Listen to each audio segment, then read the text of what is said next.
Apa ni? Apa kena alat ni dengan OPU? Nanti saya terangkan. Apa itu OPU? OPU itu adalah singkatan kepada over pickup. Over pickup bermaksud dalam satu proses yang terkawal, dan jangan risau, anda akan ditidurkan. Anda ni bermaksud pesakit wanita tadi akan ditidurkan dalam keadaan yang tenang dan kawal. Doktor akan sedut telur direct daripada kilang telur wanita, dan telur ni akan dikumpulkan. Kita tengok di bawah mikroskop apakah kualiti telur ni. Itulah dia OPU.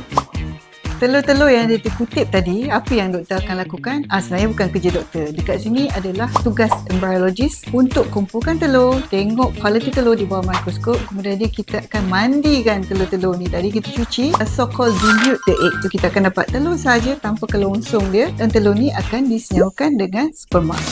Jadi telur-telur tadi yang dah dimandikan ataupun menjalani terapi spa telur pun ada kan? Kita akan rehatkan seketika sebelum proses selanjutnya, iaitu ICSI.